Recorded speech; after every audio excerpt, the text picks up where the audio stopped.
rostro se ve un edema palpebral y lateral vespertino, palidez 2 cruces, edema de miembros inferiores, fobia positiva hasta rodilla, 3 grados, no asociado a eritema ni aumento de temperatura y dolor, que característicamente se relaciona a lo que es una patología renal. Si fueran otro tipo de características, nos estaría refiriendo que sea otro tipo de edema. Esto es lo que observamos en los niños. ¿Por qué se acumula a nivel de ojos y a nivel de testículos? Porque es un tejido laxo, es un tejido lábil que pueda condicionar a que retenga más líquido. Acá nosotros podemos ver que hay diferentes factores, hay edemas localizados, edemas generalizados. Los localizados tienen que ver mucho con la ley de Starling. Fíjense que esto es más localizado, en el sentido de que agarra lo que son vasos, puede ser venoso, linfático o por aumento de la permeabilidad capilar. A diferencia de los generalizados, donde hay diferentes factores, uno de ellos puede ser el factor primario, específicamente cuando hablamos pues, de edemas a nivel renal, que puede deberse a un aumento de la permeabilidad capilar también, o factores primarios más factores secundarios que pueden definirse por una retención hidrosalina. Hay múltiples patologías que pueden generar edema, pero es una de las principales patologías que son por las que consultan al área de nefrología. Considerar también que nosotros tenemos un equilibrio en nuestro cuerpo, tenemos un agua corporal total, específicamente que deriva por esta fórmula 0,6 por el peso, que nos da más o menos en un paciente que tenga más o menos 70 kilogramos de 42 litros de agua en toda nuestra economía. De ahí derivan dos espacios, el espacio intracelular y el extracelular. El intracelular es el espacio que más agua contiene. Intracelular, ya les dije, más o menos del 80-90% conforman nuestros músculos y de ahí deriva lo que es el intracelular. Entonces acá tenemos 28 litros, tomando en consideración que es el 0,4 del peso en general. Acá lo que nos importa es, y ustedes tienen que tomar en consideración que todo el agua es intracelular, sí, en su mayoría. Miren, el extracelular es una menor proporción, más o menos corresponde a un paciente de 70 kilos, 14 litros. Y de acá nosotros que tenemos que definir que en el extracelular es lo que más observamos nosotros. El intracelular casi no observamos, nadie observa, solo mediante laboratorio. El extracelular está conformado por dos partes, uno que es el intersticial, que también en su mayoría corresponde a 3/4, a diferencia del intravascular, que vendría a ser el plasma. ¿Por qué? Porque no consideramos pues, las plaquetas ni los glóbulos rojos, porque son intracelular, forman parte de este grupo, no forman parte de lo que en nuestra sangre corresponde pues, a las células, ¿no es cierto? Entonces el plasma es lo que consideramos específicamente cuando hablamos pues, del extracelular intravascular. Intravascular es lo que digo, ¿no es cierto? Entonces, este plasma pues corresponde, pues, fíjense, a 3,5 litros. Normalmente ustedes les dicen, ¿cuánto de sangre hay, doctor? Tenemos sangre de 5 a 6 litros. Claro, es lo mismo, De 5 litros, ¿cuánto sería más o menos el 40%? 5 litros. Sí, más o menos corresponde a este plasma, ¿no es cierto? Por hematocrito, ¿saben? ¿No es cierto? Se saca células mortas, se saca el plasma. Habrán hecho pues esa práctica en la cual centrifugan, no sé, plasma con tubo de ensayo. Un tubo de ensayo con sangre, ultrafiltran y se diferencian. Ese plasma, ese líquido amarillento es lo que corresponde al agua, en proporción. Entonces nosotros tenemos que definir también que esta proporción que nos da a nivel sistémico es en equilibrio. ¿Puede alterarse? Sí, se altera habitualmente. Acá vemos algunos ejemplos, miren, fíjense los rostros, cómo es que se da el angioedema, cómo es que se da la trombosis venosa profunda, unilateral lógicamente, cómo es que se da el daño de vasos, una insuficiencia venosa, cómo se da un linfedema, cómo se da un síndrome de vena cava superior. Acá pues estos son tipos de edemas, ¿no es cierto? Entonces nosotros ya desde el punto de vista semiológico podemos diferenciar, no es un tipo de edema clásico renal que uno esperaría. Acá vemos pues característicamente si hay insuficiencia venosa crónica, vemos signos tróficos a nivel de piel oscura, descamativa, seca. Fuera de eso pues es evidente la tortuosidad de algunas venas, entonces eso nos indica pues que ya hay un proceso probablemente edematoso secundario al proceso venoso.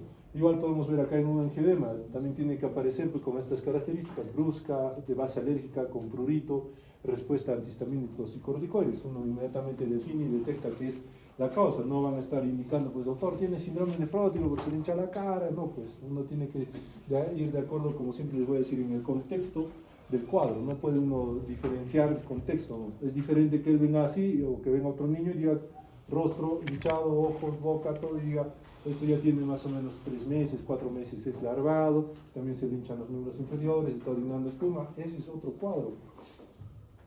Acá lo que nos importa pues en la enfermedad renal son estas patologías, específicamente el síndrome nefrótico a la cabeza, que es característicamente lo que nos genera pues un edema, una nasarca. Tenemos glomerulopatías en general y lo que es nefropatía por hipertensión o diabetes, patologías que habitualmente están pues los tops en enfermedades crónicas que nos generan daño renal según la historia natural de la enfermedad. Ahí tenemos característicamente otras patologías. Entonces, cuando ustedes vean edema, dirán, doctor, ¿será un edema por el problema cardíaco, por el problema pulmonar, por el problema hepático, será por desnutrición o pérdidas, o será por alguna enfermedad endocrino-metabólica? Entonces, el edema ya es más amplio, ya no es tan simple. Hay que nosotros tratar de guiar según lo que nos cuente el paciente. Si dice, señor, ¿sabe que yo vengo porque se me hinchan los pies, mi abdomen se me hincha? Sí, dígame, ¿cómo son sus antecedentes? Sí, yo tomo alcohol ya más de 10 años, ya pues no vamos a pensar, pues, no es cardíaco, ¿no? Tampoco me voy a poner a pensar, no es por una endocrino-metabólica, no, pues diré, un problema hepático, lo veo amarillo, circulación colateral, digo, entonces la hipolinemia se debe a un déficit de función del hígado y específicamente acá pues hay un síndrome hematoso por una cirrosis. O sea, tienen que ponerse el contexto en la cabeza. De nada sirve que ustedes no sepan quiénes son los que generan edemas y después vengan y digan, doctor, me parece esta patología sin haber conocido el contexto del paciente. Esta es la ley de Starling. Es muy importante, lo que nos importa acá solamente es la presión oncótica. ¿Por qué? Porque la presión oncótica viene a ser pues, un mecanismo muy importante de retención de agua a nivel intravascular. Solamente se altera la presión oncótica cuando tenemos hipolinemia severa. La hipolinemia severa se detecta cuando tiene valores menor a 2.2 según unas bibliografías y otros menor a 2 según otras bibliografías. Entonces, cuando nosotros particularmente veamos un laboratorio y veamos la lúmina, tenemos que ver, la lúmina, muy bien, está en 2.5, no tendría por qué afectar todavía el sistema de presión oncótica. Entonces, no tengo yo por qué estar pensando que el edema sea por este problema. En algunos casos particularmente es diferente. Tenemos un caso muy específico en la cama 419, creo, los que están rotando, en el servicio de medicina, que tiene un paciente, pues su albúmina está en 1.8 y no tiene edemas. Entonces, particularmente hay casos así. Se dice que la hipolinemia no necesariamente genera edemas, pero en cierto grupo de pacientes. Uno es los niños, ¿ya? Otro se evidencia en patologías cuando son hipolinemias secundarias, no necesariamente primarias del riñón. Entonces nosotros tenemos que evaluar el contexto. ¿Se ve muy poco, con menos frecuencia este tipo de población? Sí, pero nosotros tenemos que definir por lo menos un límite de 2.2, 2. Si es que está por debajo, lógicamente el paciente se va a hinchar como globo, por más que des diuréticos, le das hemodiálisis, todo, no vas a poder sacar agua, ¿ok? Según la clasificación, según los mecanismos de la ley de Starling, tenemos 4 tipos: por disminución de la reabsorción debido al aumento de presión venosa, por aumento de la filtración a causa de disminución de la presión oncótica, lo clásico, lo que ustedes conocen, la segunda. La tercera, por aumento de la permeabilidad capilar, esto pues es también evidente, y por disminución de la reabsorción linfática. Entonces, dentro de los 4 puntos, nosotros tenemos que definir que cada uno tiene una característica propia. Por ejemplo, por disminución de la reabsorción debido al aumento de la presión venosa. Acuérdense que la presión venosa pues, elevada puede generar diferentes patologías.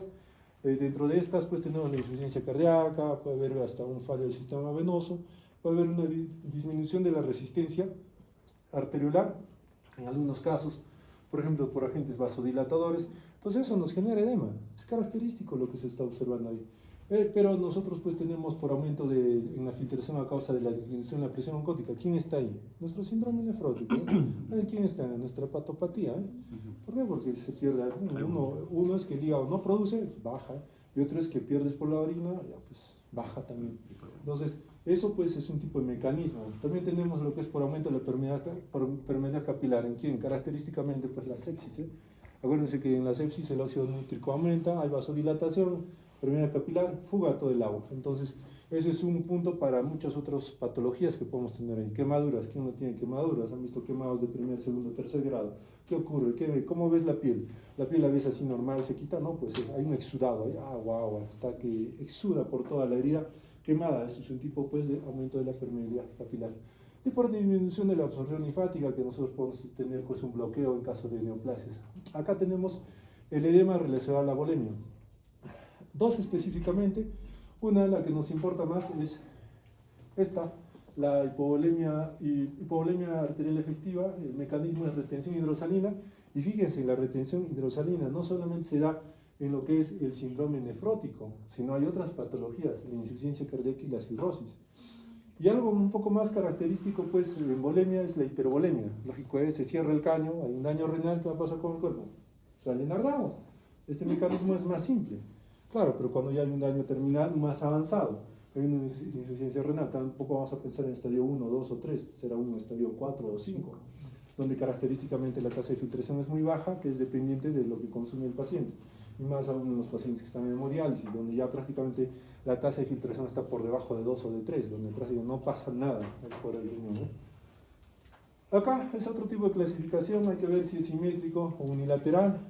Lo único que les voy a indicar que en los unilaterales, que es, digamos, la forma más rápida de definir característicamente una diferencia, es que en los unilaterales vemos, mira, todo es vasos, insuficiencia venosa, obstrucción venosa, linfedema, lesión de tejido blando, en este caso es local, una lesión externa, infección o quemaduras, o inmovilización de una parte del cuerpo, puede generar en ese caso. Ahora, en las simétricas unilaterales tenemos característicamente dos grandes, el generalizado, que se da por las enfermedades más grosas que hemos visto en fotos. Ahí está la insuficiencia cardíaca, el nefrótico, la cirrosis, el guasciorco, muy importante, o en extremidades solo inferiores. En este caso, pues ya nosotros tenemos que ponernos a pensar que hay algo diferente. Por ejemplo, algo característico que ustedes van a estar tocándose es pues los embarazos. En los embarazos tenemos pacientes que vienen, ya tienen primera, segundo mes de gestación y empiezan a hinchársele los pies. Las mujeres, ustedes que son la mayoría que están acá, van a darse cuenta que hay una alteración del sistema venoso, el efecto mecánico del feto al tratar de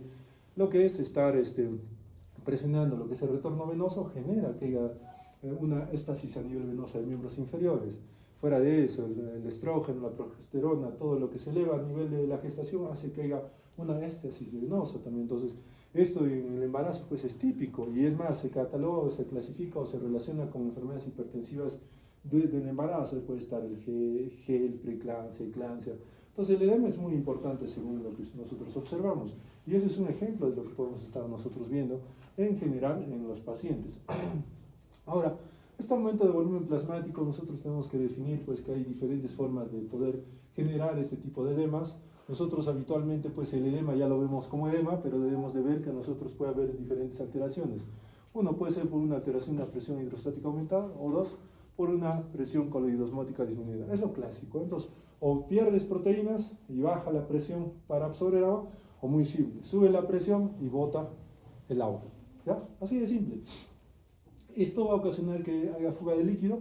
Esta fuga de líquido pues es observable dentro de la semiología como edema, pero lastimosamente tiene un efecto. ¿Y cuál es el efecto? La disminución del volumen circulante. Y esta disminución del volumen circulante va a tener consecuencias en el sentido de que va a aumentar lo que es la arginina vasopresina y lo que es la activación del sistema renina-angiotensina. Y fíjense que estos dos, ¿qué hacen? Miren, aumenta la retención de agua y acá retención de agua y sodio. Es lo mismo, es un círculo vicioso que se está dándose dentro del mecanismo fisiopatológico del edema. Ahora, esa clasificación es típica, se les pregunta a todos, nadie se salva, por si acaso, siempre se le toma en el examen con el paciente, también se les toma en el examen general. No va a entrar así clases, lógicamente, tan fácil, ¿no es cierto?, ni que fueran de otra facultad, ustedes son de medicina, pero esa clasificación ayuda. Es lo que les decía, en lo que van a exponer ustedes, en lo que es específicamente, pues lo que es examen físico, se pide, por favor, categorízame qué estás viendo. Doctor, yo veo dos cruces de edema. Muy bien. ¿Qué te significa dos cruces en su cabeza? Doctor, es una depresión de 4 milímetros que desaparece a los 15 segundos. Ah, ¿te simboliza algo? Sí, doctor, me parece una retención de más o menos medio litro. Es otro tipo de clasificación. ¿Qué son 3 cruces, doctor? 3 cruces de presión de 6 milímetros y de desaparición en 1 minuto. ¿Qué te significa, doctor? Ya hay una retención de 1 litro. Ah, y de 4 cruces, doctor, ahí pues con estas características que veo 4, pues, por lo menos hay una retención de más de 2 litros a más.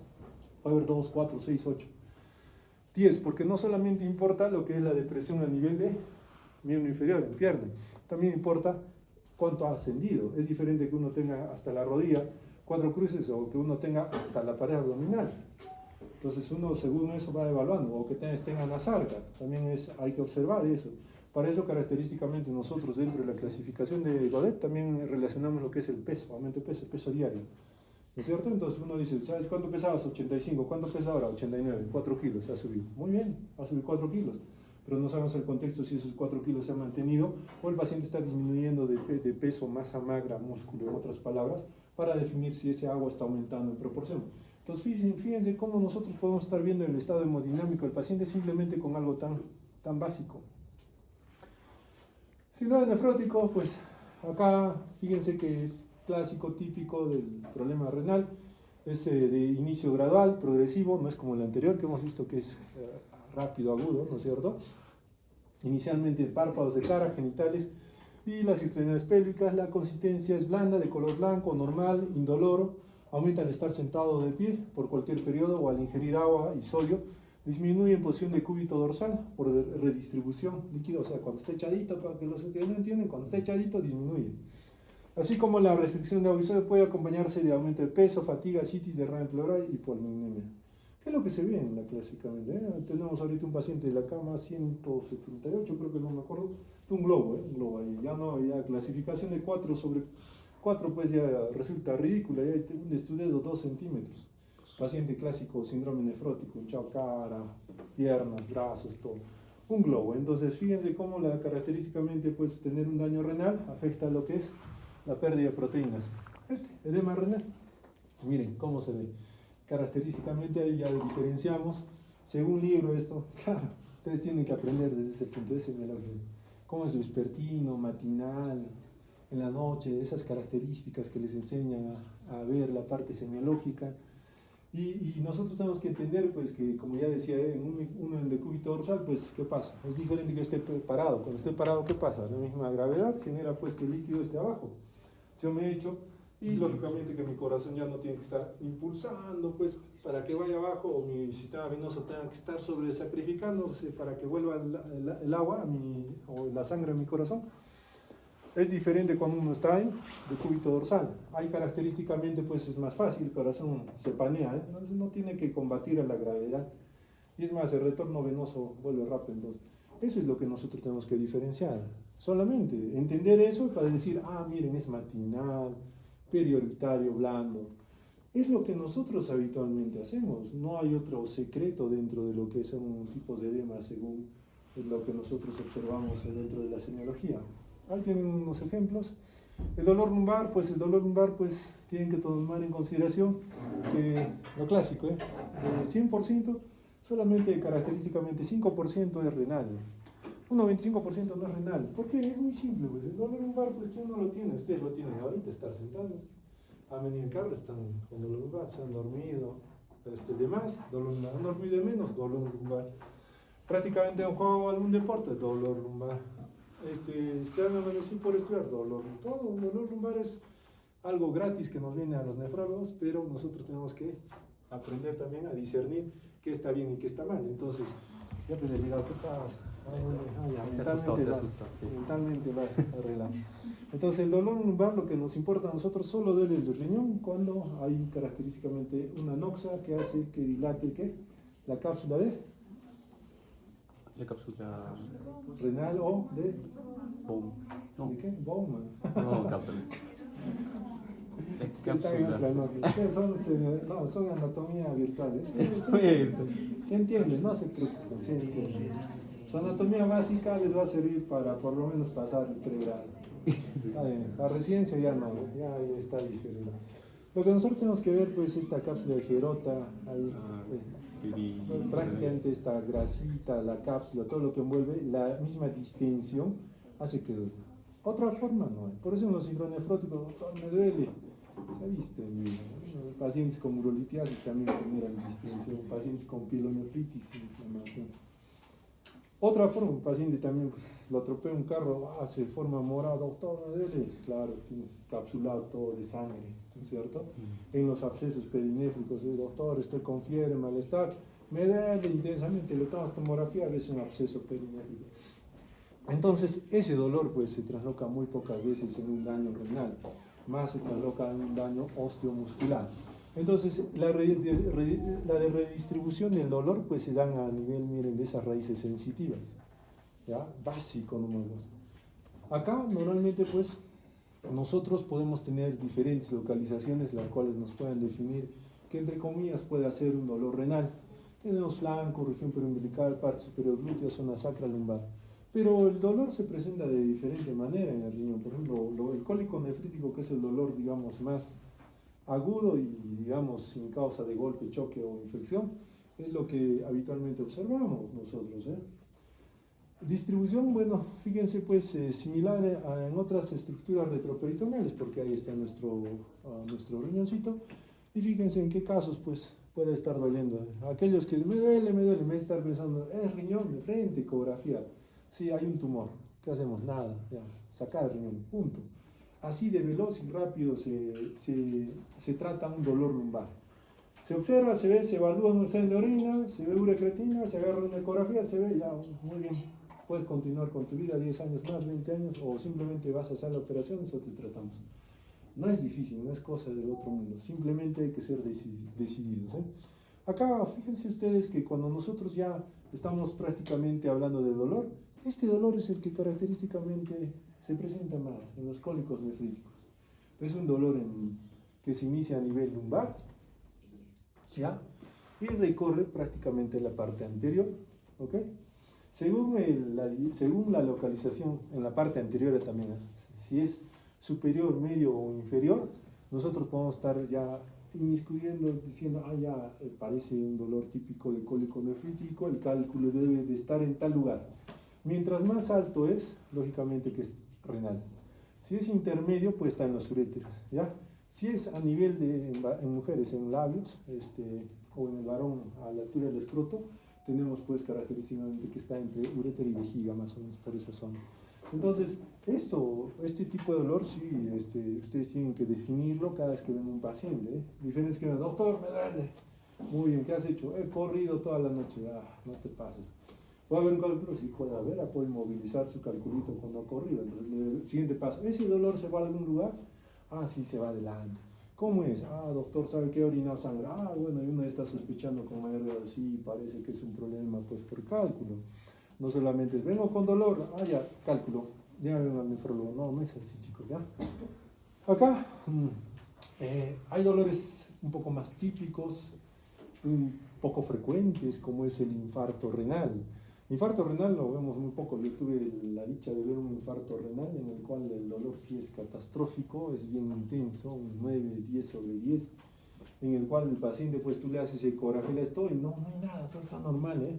Lo máximo que puedes ver una pequeña hematuria en orina, pero lo que sí te ayuda mucho es el Doppler renal, para ver cómo está prácticamente perfundiendo nuestro riñón. Bueno, algunos distensión brusca de vías urinarias, puede ser por cálculos o coágulos. Ustedes tendrán pues sus abuelos, sus papás que han pasado por la mano del urólogo, en el cual han tenido que cortar un parte de próstata por la hiperplasia prostática. ¿Qué es lo que les ponen ahí? Pues 5, 6, 7 frascos de agua para hacer lavado porque sangra la próstata. Pero fíjense que coágulos, cuando hay traumas uretrales o cuando ha habido una postquirúrgica, pueden generar una neuropatía obstructiva. El mismo coágulo, si es un coágulo de este vuelo que está a nivel de vejiga, para poder salir por uretra es difícil, ¿eh? Entonces ahí es donde se genera este tipo de obstrucciones y ahí pues donde hay dolor, porque hay un reflujo marcado, agudo, ¿eh? Bueno, acá por ejemplo, cuando es agudo específico, cólico ureteral, normalmente es de un lado, no es de dos. Enfermedades vasculares periféricas, aneurismas de la aorta, ya esto es más típico de problemas vasculares. Cuando hay un estenosis mitral, infarto renal por una endocarditis infecciosa, como son casos pues inéditos que se describen cuando el paciente no es tratado óptimamente o no se diagnostica a tiempo, que salga pues una vegetación de la parte cardíaca y viaje hasta justo tu arteria renal. Eso se describe pues en diferentes casos clínicos, pero son pues un millón, ¿me entienden? Asociado a otras clínicas, dolor, pues lógico, más fiebre, más disuria, pues ya les dije, distensión de la cápsula, una pielonefritis. Más hematuria, hay que ver, pues tal vez el dolor es porque el quiste crece los riñones de este vuelo todavía. El riñón normal es de este tamaño, hay poliquistos que crecen de este tamaño gigantes. Entonces ahí el paciente tiene dolor crónico, y más por el antecedente familiar. Bueno, acá específicamente hay un dolor típico que siempre se describe, que este es el signo del psoas, solamente se da pues en absceso de TBC. o gram negativos cuando hay una perinefritis, lo que les decía, un absceso perinéfrico que se forma, de dolor donde se retraen los muslos con abducción y una leve rotación externa. El dolor progresivo puede darse pues en algunos casos como la tosis renal, hay personas flaquitas, delgadas, que esa grasita prácticamente ya está muy caída, entonces que mantiene pues al riñón en una posición óptima, y nuestro riñoncito va a hacer una tosis renal en la cual pues, el paciente va a sentir dolor, más aún cuando empieza a hacer actividades, usa plataformas, etc, etc. El tumor renal también es un dolor progresivo. ¿Quién lo creería? Pero es dolores a veces que si son persistentes, y por favor vayan al nefrólogo. Ustedes dirán, doctor, me ha dicho 5% difícil, que sea. Después de 10 años ya te mueres, ¿no? Por un cáncer. Siempre cuando algo persiste, pese a que no hemos hecho actividad física, pese a que no hemos esforzado la comida, pues uno está en toda la dicha de decir, tengo algo más, ¿no es cierto? Tampoco uno va a mantener un dolor crónico, pero se ve en tumores, Hidronefrosis renal clásico, pues en los futuros chicos cuando tengan 45 años va a empezar a crecer la próstata y va a generar un grado de obstrucción, o en las chicas que no se han vacunado contra el papilomavirus, igual el cáncer de cuello uterino genera un tipo de obstrucción, ahí se genera hidronefrosis renal. Hasta ahora hemos tenido este año como 5 casos de pacientes con este problema y que lastimosamente destroza pues todo lo que se riñó porque se genera una hidronefrosis mayores. Cólico renoureteral de este dolor es característico. Mujer de 26 años que con urgencias por dolor intenso súbito, lumbar, que se irradia esa fosa ilíaca derecha, la parte superior. Algunos dirán, pues los cirujanos apendicitis, no es apendicitis. Acompañado de mal estado general, náuseas, vómitos, miren cómo tiene efectos vagotónicos, Estos efectos vagotónicos, pues náuseas, vómitos, paciente en anuria desde hace 5 horas, bueno, se ha obstruido algo ahí. No disuria, no, ni polaturia, no alteraciones del ritmo del posicional. Antecedentes, nada que llame la atención, solo hipotiroidismo, una esofagitis eosinofílica. A la exploración, miren, fíjense, la presión 96-52 debería subir, la frecuencia sí ha subido, 85. Ustedes dirán, doctor, es normal. No es normal tener una frecuencia de 85. Ya les dije, mírense todos ustedes. El que suba más de 85-90, preocúpese, algo tiene. Saturación 100%, temperatura 36,6, paciente consciente orientada, tonos rítmicos normal, no edemas, todo normal, solamente el dolor que le llamó la atención. Típico, típico que se da en caso de los pacientes que tienen este problema. Entonces, este cólico nefrítico, ya que es inicio agudo de intensidad fluctuante con irradiación anterior hacia el flanco y descendente hacia la fosa ilíaca, y en los genitales, como les decía, acompañado por manifestaciones. Esto normalmente nos indica la localización, está en tercio superior del uréter, tercio medio o tercio inferior del uréter, así de simple. Puede acompañarse con vagotónicos, sudoración, náuseas, vómitos, alteración de la motilidad intestinal por estimulación vagal.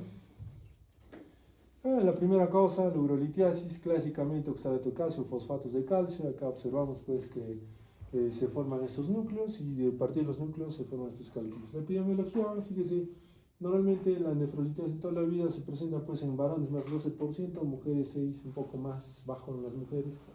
Es mayor por la mañana, en estaciones calurosas, donde se toma más líquido, ya hay menor producción de orina, ya mayor concentración del cálculo, y por situaciones con mayor pérdida de sensaciones calurosas. O sea, te deshidratas y prácticamente se concentra más los cálculos para poder generar mayor crecimiento en un tiempo menor. Estudios, bueno, hombres caucásicos tienen mayor incidencia, seguido por mujeres caucásicas y hombres de raza negra. Mayor número de intervenciones por litiasis sintomáticas en las mujeres, 25% de pacientes presentan cólicos recurrentes por historia familiar. Sus papás han tenido, ya prepárense para tener ustedes también, si no tienen hábitos saludables. La obstrucción aguda, tenemos 3 fases. Fíjense que al ser aguda, pues, lo pongo porque es interesante cómo se dan las fases del cuadro agudo. Mira, a los 90 minutos hay aumento del flujo sanguíneo renal, aumento de la presión ureteral, claro, hay retorno, reflujo. En la segunda fase es de 90 minutos a 5 horas, acá ya hay disminución del flujo sanguíneo. Disminución, ¿por qué está disminuyendo? Porque ya hay lesión, está generándose un daño. Hay disminución de la presión de filtración, o sea, ya llegó, imagínense, ¿dónde está el cálculo? ¿El cálculo está dentro del túbulo contorneado? No, No. Glomérulo no. Está pues en el sistema, ¿no es cierto? Colector ahí, entonces. Desde que esté en el uréter, a ver, del uréter, ¿cómo es posible que tenga que dañar, haya disminución de la presión de filtración? En retroceso, ¿cómo es que la presión de orina hace que retorne, refluya, afecte túbulos y llegue hasta el glomérulo? Interesante, ¿eh? Entonces, fíjense que 95 horas va a ser el dolor más terrible, horrible que tenga el paciente, peor que parto, bueno, similar al parto, dicen, ¿no? La tercera pasa más de 5 horas, ya pues acá ya hay una disminución del flujo sanguíneo renal, disminución de la presión arterial, ya se han gastado los mecanismos de apoyo para nuestro riñoncito y vamos a ver que ya estamos viendo una vasoconstricción preglomerular, o sea, ya hay daño un poco más exhaustivo, ¿eh? ¿Por qué? Porque ¿qué tiene que ser preglomerular? ¿Qué tiene que ver la arteriola aferente acá? ¿Tiene que ver algo? No, ya pues un mecanismo en el cual la presión de la cápsula se ha revertido, ha aumentado la presión de la cápsula renal, ¿no es cierto? ¿Dónde debería ser menor a la presión hidrostática? Y como hay mayor la presión de la cápsula a la presión hidrostática, muy simple, ¿quién es el primero que va a cerrarse? La arteriola aferente. No va a dejar que refluya la orina a la sangre, ¿eh? No puede existir ese mecanismo, es en contra de la naturaleza. Entonces también vemos dilatación, hay retorno fisiológico del líquido por reflujo retrógrado, hay rotura del fornix calicial, entonces acá ya hay un daño, ya más estricto, severo, ya tenemos lesión. Imagínense aquellos pacientes que están 6 meses, 7 meses, por eso es que ya hay lesión renal en ellos, ya llegan hasta la enfermedad renal crónica. Esa recuperación normalmente debería de darse pues, a las 24 horas, ¿eh? Y acá lo que tiene que enmarcarse es pues, que esta contracción de la arteriola eferente, pues, fíjense que se da más durante las 24 primeras horas. Por eso es que hay la famosa injuria renal aguda obstructiva, ¿no es cierto? Si no, no existiera eso. Bueno, que está bien feo el gráfico, es para recordarles cómo es más o menos. Ya ustedes ya lo leen, ¿ya? Quedar ciego. ¿Ya? Igual es casi lo mismo, ya vemos, pero acá hay un detallito, ¿eh? Acá hay un pequeño detalle, porque ya no está hablando del daño celular, por ejemplo, ya en el tiempo, de 0 a 7 días, como hay aplanamiento, dilatación de los túbulos proximales, una hiperplasia intersticial, hiperplasia, o sea, empieza a generarse mayor tejido. Y esto se trasloca pues que a los 7 días ya hay una dilatación de la pelvis. De 7 a 20 días ustedes dirán, doctor, ¿quién aguanta 30 días construir? La gente, los varones, la población en general, vienen con unos hidronefrosis severas, marcadas. Entonces, nosotros lo que nos queda es decir, a ver, ¿cuánto tiempo tienes, doctor? Estoy 2 meses. Así, ya te pones a pensar, ya hay atrofio, pues ya. ¿Atrofio qué significa? Ya cicatriz glomerular, ya este paciente es un enfermo renal crónico, que lastimosamente nosotros lo único que nos queda simplemente es tratarlo como tal y evitar mayor daño. Pero hay algunos, examen de orina patológico, no le importa si se ha obstruido el riñón, ya sabes que métele amicacina, o sea, imagínense que ya solamente la obstrucción genera daño, meterle nefrotóxicos y hay doble daño. Por eso que hay pacientes que llegan a hemodiálisis. Y acá ustedes tienen que entender que ya pues, el paciente pasa el mes, ya hay una sustitución de estas células en general por colágeno. Entonces nosotros tenemos que observar pues de que esta progresión pues sí nos habla de la fisiopatología del daño específicamente a nivel glomerular y túbulo intersticial a nivel glomerular. Bueno, acá casi lo mismo, ya acá, muy importante. La fisiopatología específicamente de este cólico nefrítico que se da por el aumento de la presión pues a nivel luminal de nuestro sistema colector en cierto grado, tiene que ver mucho pues con las terminaciones nerviosas a nivel de azumucosa y lámina propia de la cápsula renal peripiélica. Por eso duele el riñón, ¿ya? Por eso duele, por esa distensión que le estoy indicando, ¿eh? Y acá lo que nos va a importar específicamente es pues que esta musculatura lisa de la pared uretral se contrae intentando expulsar lo que es la obstrucción. Entonces, nosotros cuando vemos este tipo de patologías, lo clásico es les dicen, ¿sabes qué? Cuando tengas cálculo, toma harto líquido, 3, 4. ¿qué genera si hay un espasmo muscular del uréter? Si hay un espasmo, está cerrado, que tú tomes 2, 3, 4 litros, ¿qué va a pasar? Muy fácil, va a regresar tu riñón, Más, claro. más dolor. No, lo que ocurre cuando hay una obstrucción ureteral, lo que se hace es alto, cálmate, no tomes líquidos hasta que pase el dolor, porque el dolor justamente ha generado ese espasmo. Entonces, si hay dolor, hay espasmo. Conclusión, no puedo dar, tengo que dar analgésicos. ¿Para qué? Para que calme el dolor y haya relajación. Recién ya te has relajado, no hay dolor, y ahora sí tírate cerveza, chanca piedra, cole caballo. Tírate lo que quieras, 3, 4, 5, 6 litros, no importa. La idea es que en el momento post dolor ya hay más chance de que la piedrita salga. Hay muchas técnicas que algunos hacen así habitualmente para que salga el cálculo. La realidad depende del tamaño, ¿ya? No depende de cuánto tomes, qué tomes, no, depende del tamaño. Menor a 5 milímetros hay más chance de que salga. Y también depende de la localización. Mientras más alto, más difícil que salga. Mientras más bajo, cerca de la vejiga, eso va a salir probablemente. Entonces, acá fíjense, esta contracción isotónica prolongada que se da por una mayor de producción de ácido láctico irrita estas fibras lentas tipo A y las tipo C en cierto espasmo. Punto. ¿Ya? Acá lo detectan a nivel de D2, D11 y L12. Fíjense, miren cómo es que nosotros podemos verificar. Ya ustedes han visto cómo se hace la puniopercusión. Tiene una sensibilidad de 86% y una especificidad de 76%. Lo que se asocia fuera de la puniopercusión pues es el dolor espontáneo y la hematuria. Entonces acá pues miren, mientras más alto esté el cálculo, más difícil que salga. Mientras, este no está tan bajo, acácito. Mientras más bajo esté, pues nosotros nos va a permitir a nosotros expulsar. Este cálculo, este nivel pues va a tener justamente el dolor, ese dolor en banda, pero también mientras más bajo dijimos, ¿dónde? Labios mayores y escroto en el varón, ¿no? Tenemos pues este dolor a nivel superior, va a ser más en banda hacia periumbilical abdominal, ¿cierto? O fosiliar. Ese lado, según el lado. Entonces, eso nosotros tenemos que estar pensando ya. Es interesante cuando... Ahora, trastorno de la micción. Acá tenemos la disuria, polaquiria, tenesmo, retención vesical, caso semiológico, típico, en varones, prostáticos a veces. Varón, 37 años, sacude, atención primaria, disuria, con dolor en periné, polaquiria, tenesmo vesical, escozor en genitales, dificultad para comenzar la micción y reducción de chorro urinario. Síntoma de una semana de evolución, antecedentes, se reside en Lima, en compañía de su mujer, sarampión, en infancia, apendicectomía de 18 años, hipercolesterolemia, no diabetes, no hipertensión.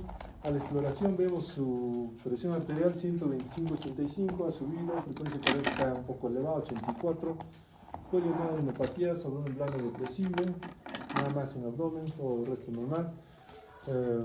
¿Qué más? Exploración de genitales, testículo, dolor a la palpación en el test izquierdo, dilatación del epidídimo, pene no presenta lesiones cutáneas ni áreas dolorosas. Entonces, ¿qué nos significa? Fíjense, lo único que se quiere mostrar con esta diapositiva es que este dolor o esta disuria característicamente se presenta por múltiples causas, ¿ya? Acá vemos en un caso de un varón que ya tiene afectación, fíjense, miren, testículos, dolor a la palpación en el test izquierdo. O sea, le duele el testículo y ¿qué tiene que ver con orinar? ¿Dónde está la relación? Dilatación del epidídimo. ¿Qué ha pasado? ¿Por qué hay esa relación estrecha? Será porque en el varón es un poco más diferente la anatomía de la mujer.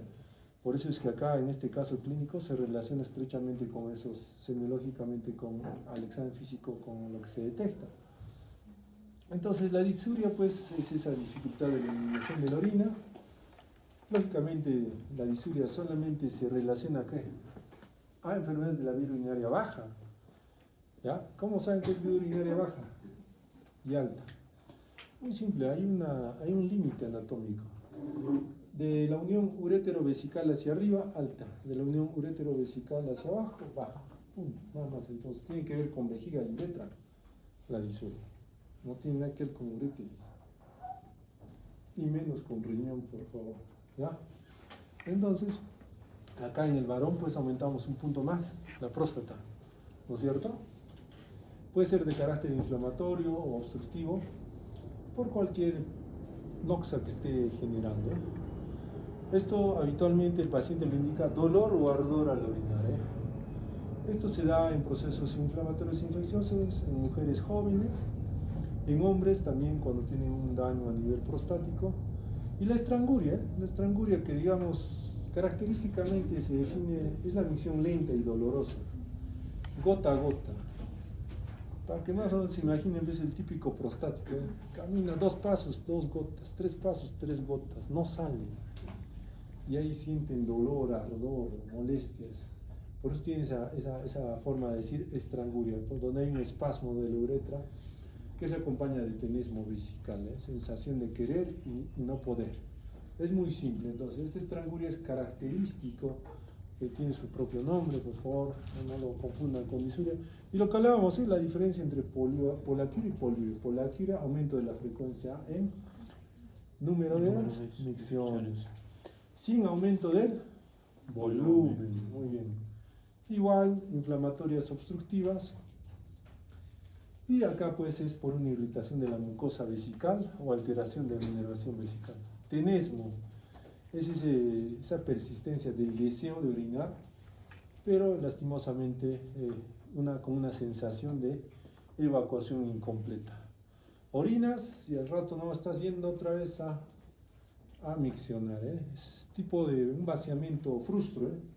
Vas, quieres orinar, tienes todas las ganas, te sientes iluminado cuando estás en el baño, terminas y dices ya, acabé, sales y otra vez vuelves. ¿Entiendes? Es el famoso tenesmo.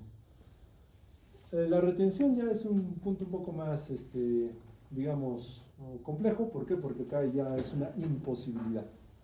O sea, se ha cerrado el caño, así de simple.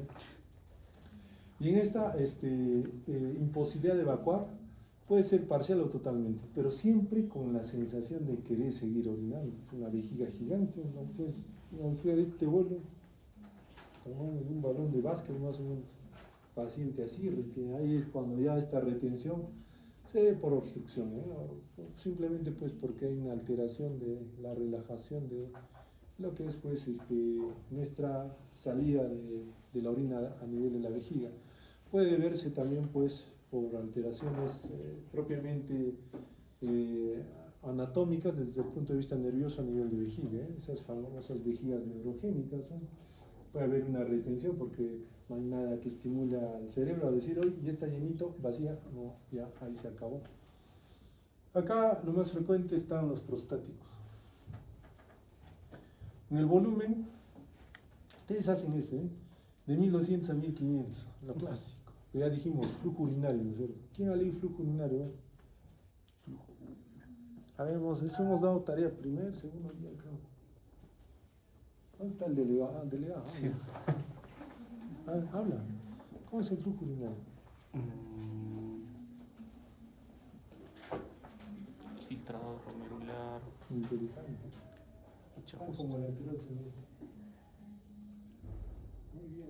Flujo urinario. Excelente.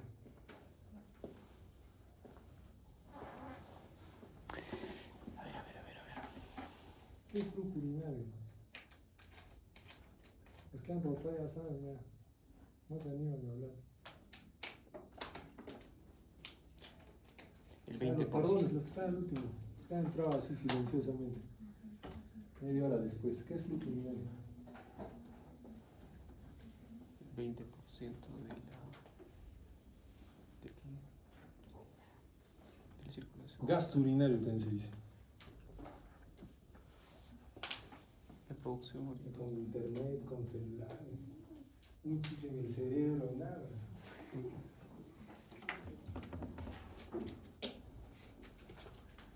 A nosotros nos permite definir bien, o sea, ya esto de orinas un litrito, 2 litros, ya está en desuso.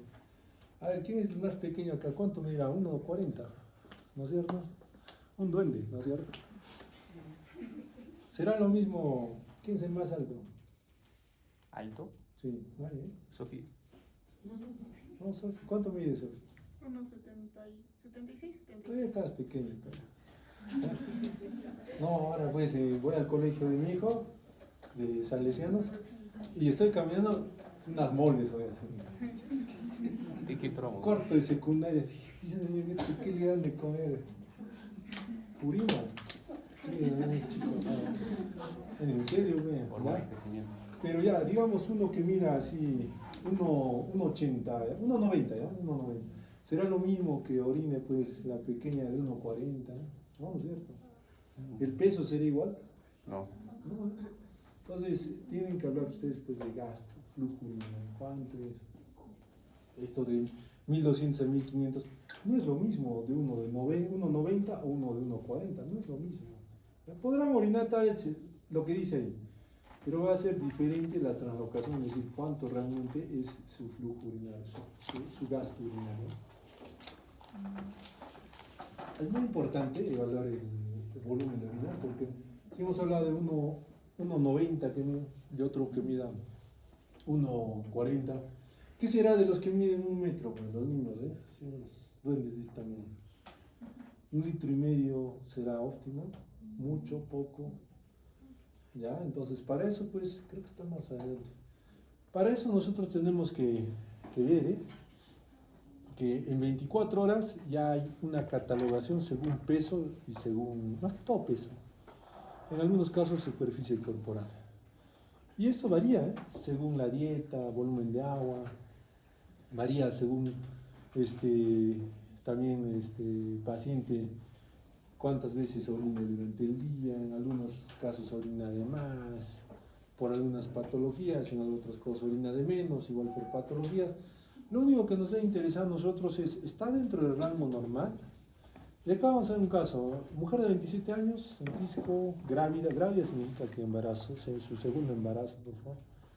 En la primera gestación, diabetes gestacional, culminó el embarazo con una cesárea de 32 semanas, o sea, un pretérmino, con oligohidramio severo. Uy, Dios mío, este chico ya no tenía mucho líquido. En el niño, más bien, el caso es para el niño, ese niño tiene un problema renal por su oligohidramio. Ya, desde el 2018, cefalea, polidipsia, poliuria. Miren, polidipsia tomaba 10 litros y poliuria orinaba 10 litros. Ya no es normal. O sea, por sospecha, infección, tratamiento con antibióticos 7 días, ingresa a emergencia por una deshidratación, ya, lo catalogan como síndrome de polidipsia, poliuria. El examen físico, no hay nada que nos llame la atención.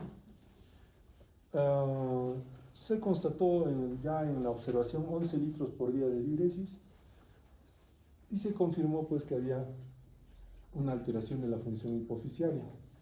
Diabetes insípida. ¿Te parece? No sé. No, sí, Parece parecido. Ajá. Ya, entonces, todo esto nos va a permitir a nosotros llegar a una conclusión. Si orina además hay algo malo, pues, llamemos a un médico. Producción de basura. Entonces, la poliuria, pues, se define así, en sus libros de semiología, más de 3 litros.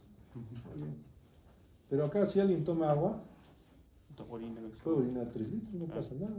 Claro, sería una poliuria.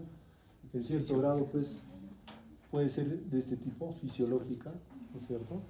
Las famosas potomanías o polidipsias psicógenas. Las chicas, pues, tomando agua, van a bajar de peso, ¿no es cierto? Agua con limón. Agua con limón, agua con bicarbonato. No sé, todo se tiene. Pero la idea es de acá. Fíjense que el volumen urinario disminuye y la osmolaridad o la densidad urinaria aumenta ante las pruebas de restricción de líquido. Es muy simple. Restringe el líquido y ya está. Y mides cómo está su ADH y todo eso. Está valor normal, no pasó nada. Está bien, simplemente tenía ese hábito de consumir líquido en exceso. Patológico ya es un poco diferente. Acá puede haber una alteración funcional u orgánica.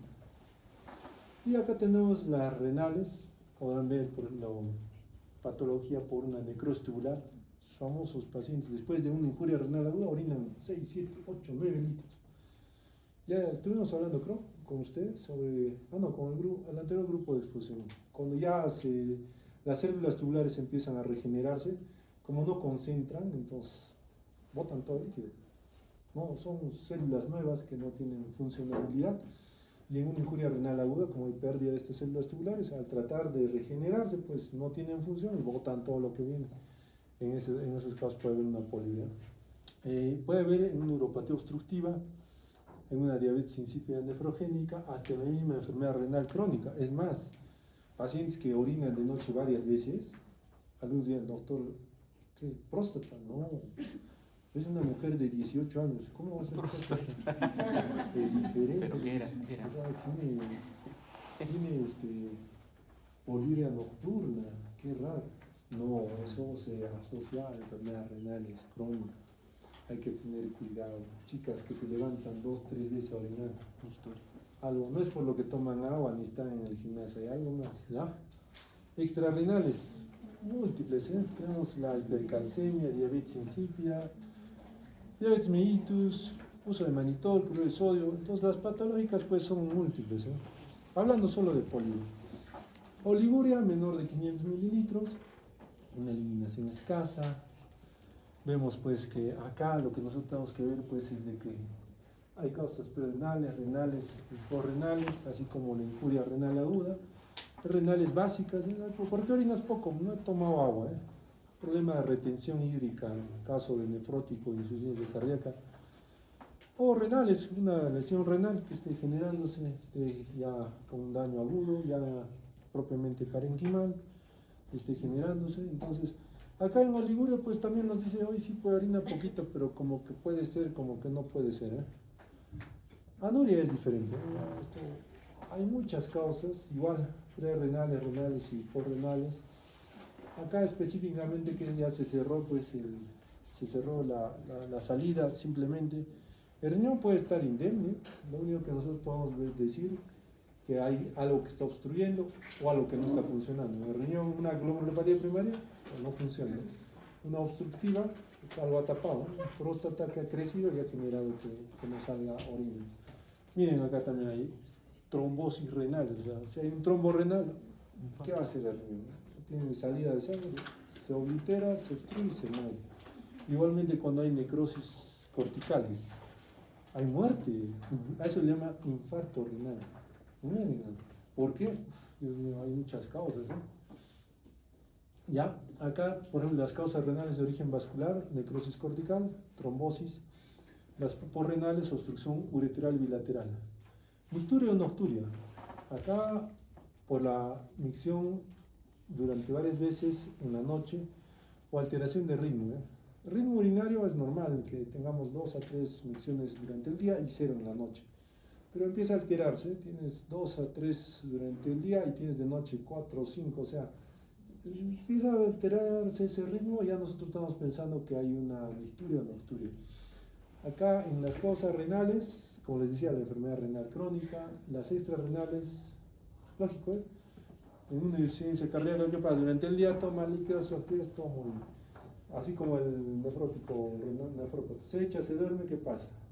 Se absorbe, ¿eh? Los líquidos, se llena otra vez el plasma y va al riñón y lo llena, y tienes ganas de orinar, vas a miccionar durante la noche.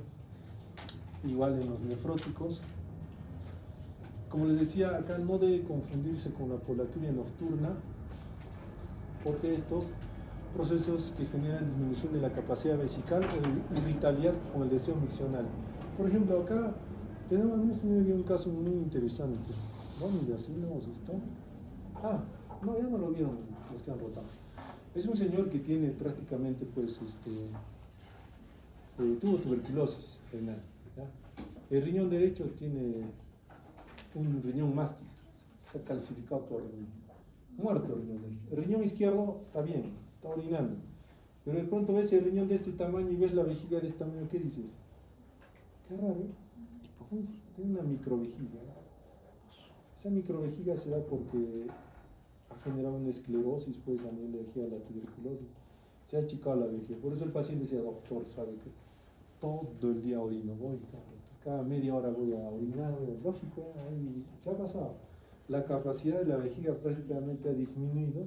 ¿Qué le está generando? Pues esta polaquiuria. Por eso dice, no confundas esa polaquiuria con una micturia nocturna, ¿entiendes?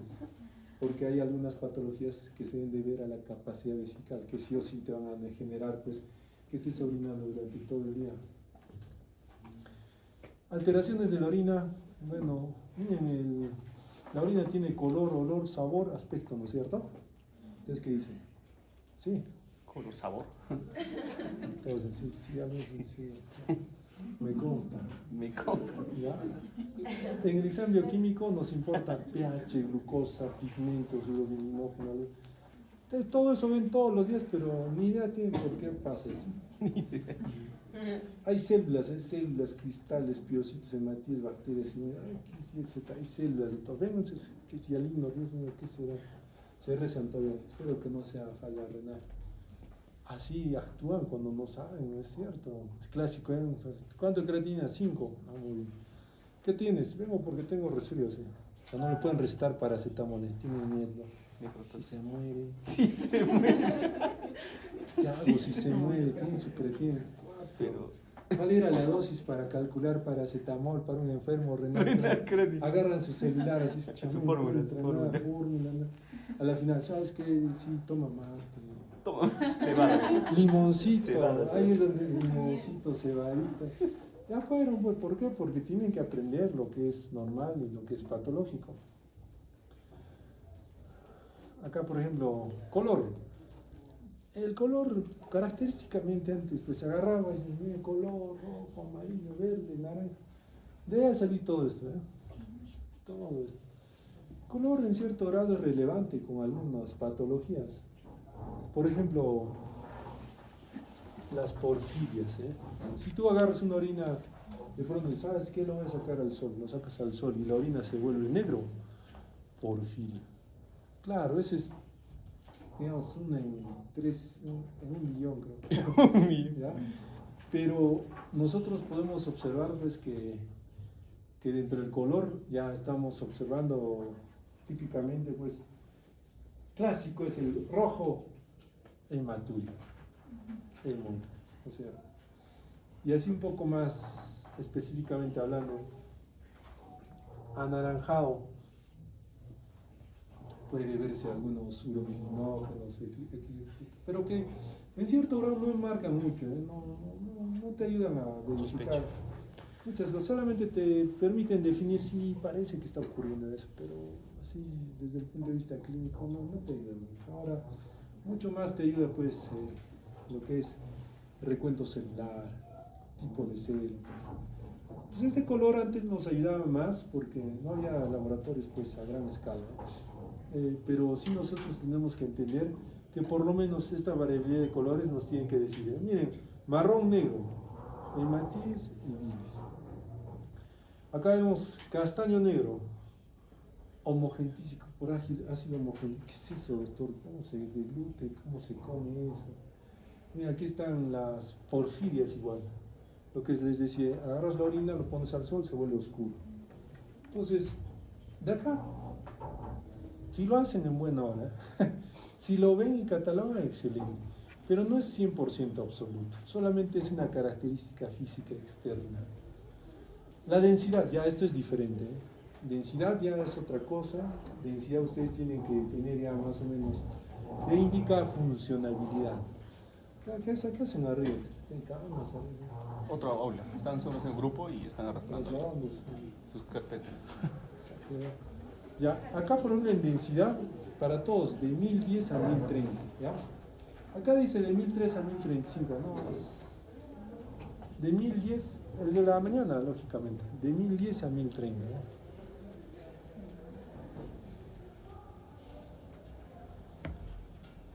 ¿Qué ha pasado? ¿Por qué la densidad ha aumentado? Por todos estos factores. ¿Por qué la densidad ha disminuido? Por todos estos factores, ¿eh? Es muy simple, nada más, la densidad. ¿Y qué es la densidad? La capacidad de concentrar, ¿no es cierto? ¿Varía? Pues varía, ¿eh? ¿Por qué? De pronto, como usted, acá su compañera tiene su cielo de medio litro, no sé. Toma, ¿no es cierto? A todos les tomamos examen de orina, de ella su densidad va a salir baja, ¿eh? Tomó líquido, empezó a orinar, ha diluido, ha bajado la concentración. En cambio acá el maestro del fondo, digamos, desde la mañana, ¿qué hago? Así? No he tomado ni desayuno, ni almuerzo, nada. Agarramos, concentra amarillo turbio va a salir ese. Concentra. ¿Por qué? Porque mira, este muchacho no ha orinado mucho y ya concentró en poco volumen, ha concentrado varios solutos. Cada su compañera ha lavado y ha arrastrado solutos, entonces sale densidad alterada. Pero eso ya se trasloca en algunas enfermedades, ¿no es cierto? Entonces la densidad es muy importante. Característicamente, ¿ustedes creen que cuando el riñón falla, la densidad baja o sube? Cuando el riñón falla, la densidad, si no hay filtración,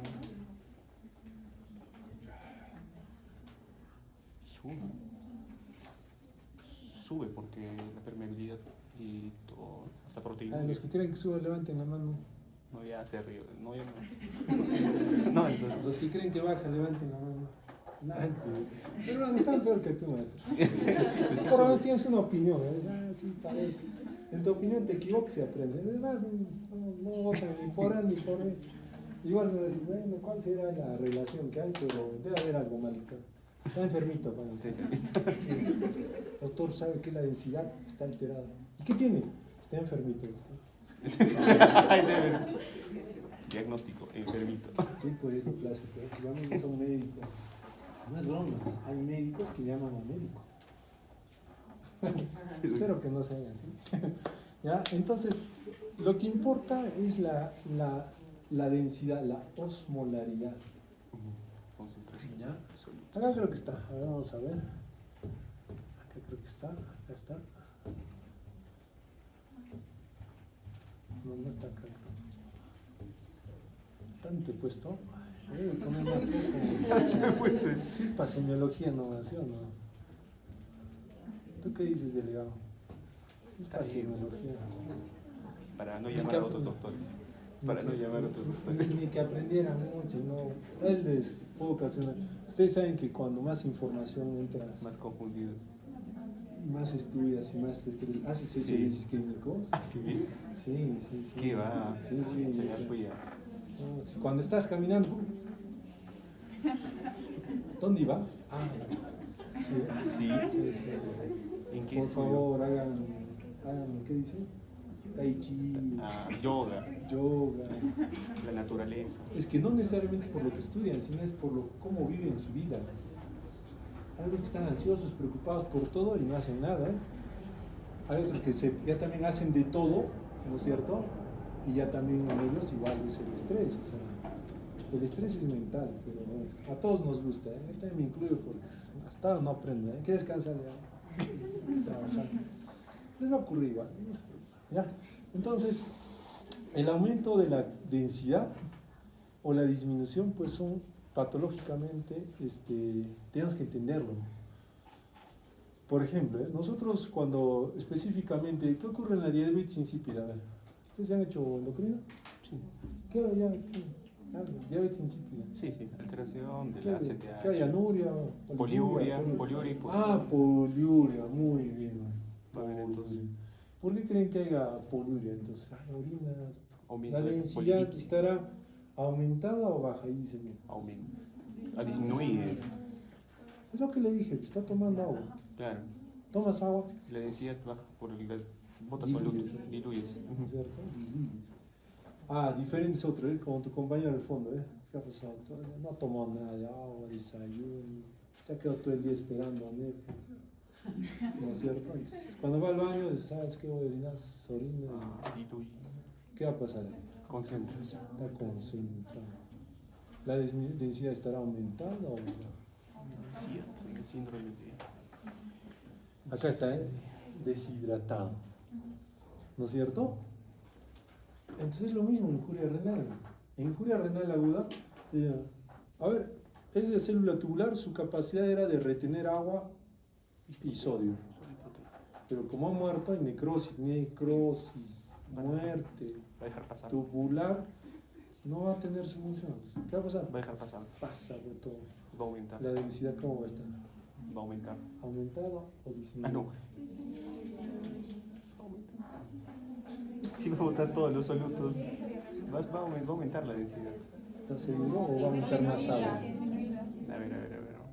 O sea, la función del riñón del ácido úrico es concentrar. Ujú. O sea, fuera de que el riñón en cierto grado trabaje para concentrar en la orina, tú tienes que tomar en consideración que dentro de la concentración justamente está reabsorber agua también. Si botas agua en exceso. Vas a con O sea, es cuestión de volumen y soluto. soluto solvente, nada más. ¿Me entiendes? Entonces, con cuestión de soluto solvente, tienes un litro de agua con una cucharita de sal y tienes un vaso de agua con una cucharita de sal. ¿No es cierto? Entonces tienes que entender y decir, ¿en cuál va a estar más concentrado? ¿Cuál va a ser más denso? ¿El litro de agua o el del vasito? Esto chiquito. Entonces, el aspecto, igual, claro, limpio, transparente. Normalmente el aspecto es turbio en patologías.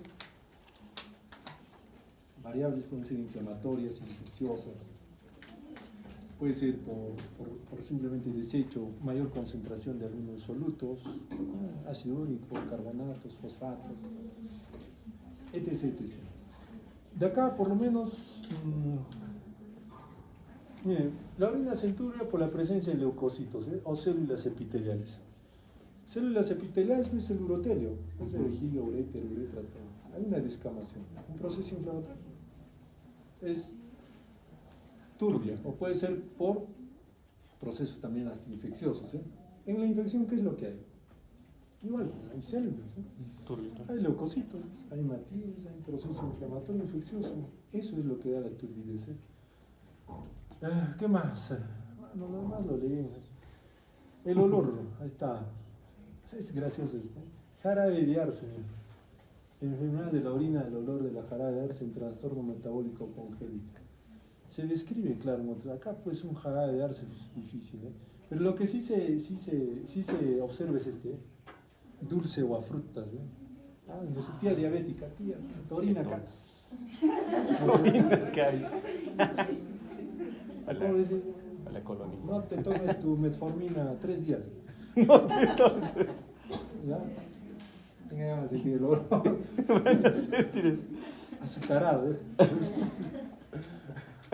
¿Ya? Acá miren, fíjense, esto sí es característico rancio ratón en un lactante como fenilcetonúrico, ¿ya?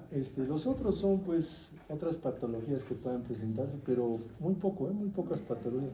Lo más frecuente podría ser miren el otro picante o amoníaco. Amoníaco sí, Sí. es como cuando el abuelito guarda su vacío. Lo encuentran ustedes después de una semana. Abuelita, habías hecho pizzas. Hoy como ahorita me estoy acá en el ambiente. En Coyana. En Coyana. ¿Cómo? Así más o menos. Olor picante. Es algo guardado, pasado de tiempo. Sin comentario. Amoníaco. Ha pasado, el amonio, amoníaco. Hay por la proliferación de bacterias. Las bacterias transforman amonio en amoníaco. Químico, bueno, las tierras reactivas, el pH, muy importante. pH, ¿de qué rango a qué rango hemos hecho? 7. No sé, tú me dirás, ¿quién da más, quién da menos? 4.8, 4.7, a 5, de 4 a 5, 6, 7, 8, 9. 4.5. ¿Cuándo? ¿Cuánto? ¿Quién da más? ¿Quiénes han rotado? Mi búsqueda dice 4, ¿cuánto? Según el argente. A ver. ¿Cuánto es? La idea es que sea ácida, ¿ya? Desde el 3.5 hasta 8. A 3.5. ¿Sí? Es importante tomar en consideración que este pH igual varía según lo que nosotros consumamos. Por ejemplo, una chica de acá pues dice, ay Dios mío, no voy a poner mi curso. En neurología me han jalado. Va a tomar 10 aspirinas, 10 sácatas, la orina ácida. Ahí el pH estará pues 2. es, uy, Dios mío, miren cómo el pH varía. De pronto una chica dice, ¿sabes qué? Hoy día mi dieta va a ser solo frutas, manzana, pera y naranjas. 3 días. La orina alcalina, 0 carnes. Entonces varía de la dieta. De pronto un salvaje dice, ¿sabes qué? Me voy a ir a comer mis rodillas, 2 kilos de carne, sácate.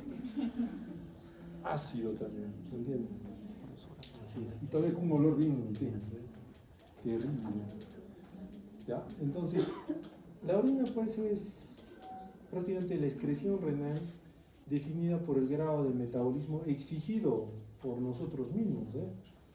Como les decía, de pronto ustedes comen verduras todos los días, su orina pues casi clara, sin mucha carga.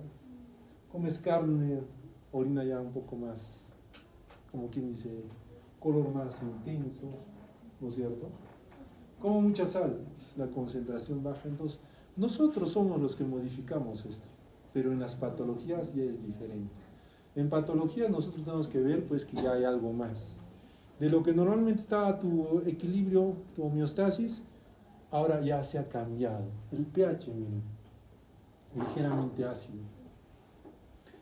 El pH, ¿en cuál aumenta? No es sangre, es orina. Sí, orina. Alcalosis respiratoria. ¿Por qué? Por ¿Qué hace el alcalosis respiratoria? aumenta la concentración de CO2, presión de CO2 a nivel.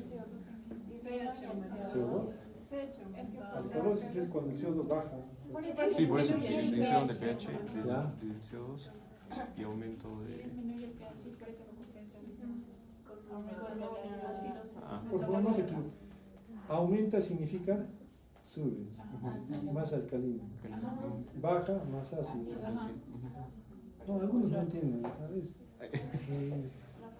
Ya, Sí. entonces, Acidosis y alcalosis. ¿será igual de la sangre? No. ¿Por qué no? pH aumenta. Ah, claro, pues por eso es compensado también. O sea, compensa el CO2 y el bicarbonato. Mira, ácido en acidosis metabólica. Claro. Bicarbonato disminuido. Ambos disminuyen y es compensado. ¿Qué es compensado? No entiendo. No, o sea, en una acidosis.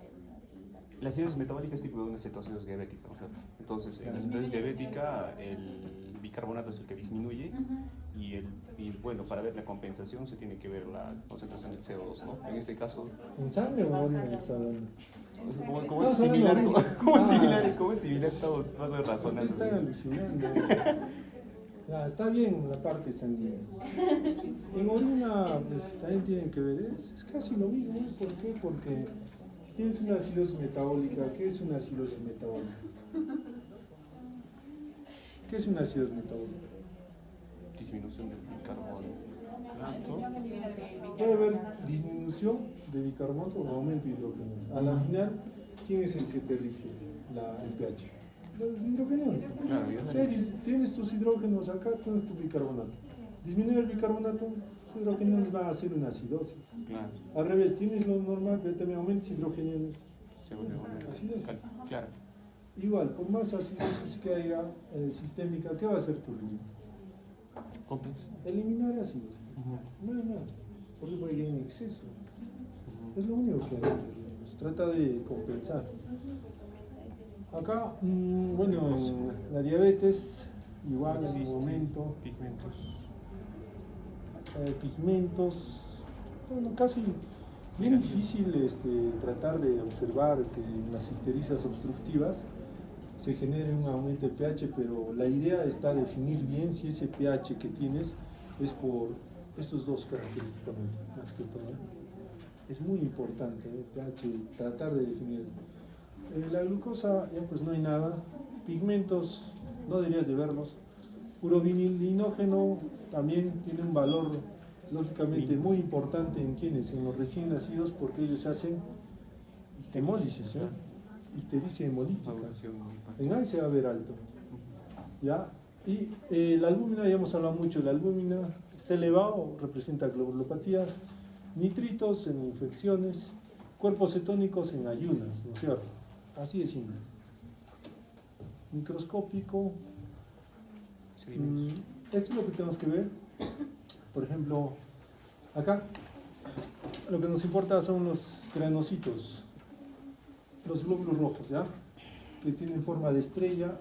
Ya les dije, eso es porque característicamente tienen que pasar el glomérulo, los túbulos, se ha cambiado el pH, la densidad durante los túbulos y ha generado alteración de la membrana del hematíes. Nosotros podemos ver también hematíes, digamos, con la misma forma, bicóncavos, que nos representan pues probablemente una hematuria extraglomerular. Esta nos representa una hematuria glomerular, ¿verdad? Ahora, en las células blancas lo que más nos representa son los cilindros creo que están acá. ¿Dónde está acá? Cilindros. Fíjense, cilindros leucocitarios. ¿Por qué son cilindros? Toman la forma del túbulo. Igual cilindros hemáticos. Nos indica que hay una patología más específicamente glomerular. ¿Ven? Cilindros hemáticos, igual. ¿Ya? Acá, vamos a ver acá también células del urotelio, células por descamación.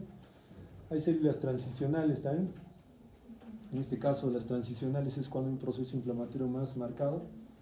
Células del epitelio tubular, o sea, túbulos, células tubulares, las necrosis tubulares agudas. Cristales, variedad de cristales, a la cabeza siempre el de oxalato de calcio, ¿ya? Los de ácido úrico. Parásitos en menor frecuencia, pero lo que se observa es más por contaminación. No es que haya tricomonas vaginalis en la vejiga, puede ocurrir, en algunos casos excepcionalmente más es por contaminación a nivel vaginal en caso de mujeres. Inclusiones lipídicas. Ahí tenemos la eritrocituria, ¿ya? Leucocituria, que lo vamos a profundizar más en síndrome nefrótico, nefrótico, nefrítico, en síndrome proteinúrico, hematúrico. Vamos a profundizarlo, por lo menos tienen característicamente las patologías, no los quiero confundir más, lo que sí necesitan saber es esto, por lo menos, es lo que siempre ustedes ven, ¿no? Vamos a hablar de cilindros leucocitarios y eritrocitarios, sí o sí por daño glomerular, porque han pasado por 3 de los túbulos, pero esto sí es importante. Ustedes cuando ven cilindros dialinos, doctor, ¿por qué se ve cilindros dialinos? Acá, fíjense, se presenta en enfermedades renales agudas o crónicas. Acá específicamente los dialinos sí nos enmarcan pues un daño específicamente renal, igual los granulosos. Tomar en consideración que es raro que se vea pues por algunos estados de esfuerzo físico en caso de lo que son los cilindros granulosos, o sea, esto nosotros vemos que es más patológico que los dialinos. En los dialinos podemos ver en algunos casos por alteración o esfuerzo físico, o uso de diuréticos o un síndrome febril. Entonces, los cilindros granulosos nos enmarcan pues patologías ya un poco más serias de la parte renal. Tenemos los cilindros serios, acá ya es cuando tenemos una patología un poco más avanzada, se evidencia más en lo que son patologías crónicas renales. Si vemos epitelio plano de transición, característicamente el de transición en la vía urinaria descendente, y epitelio plano pues en lo que son células de los genitales externos de la mujer.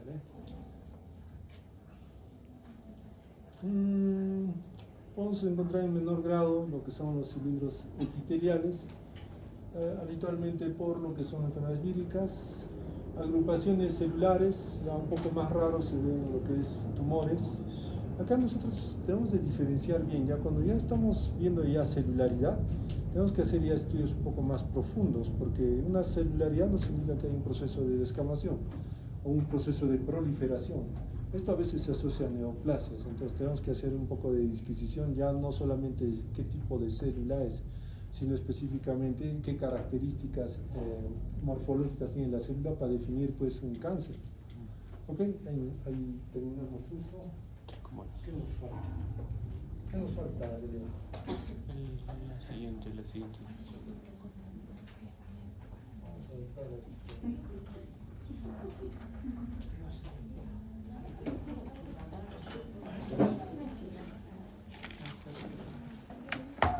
hematuria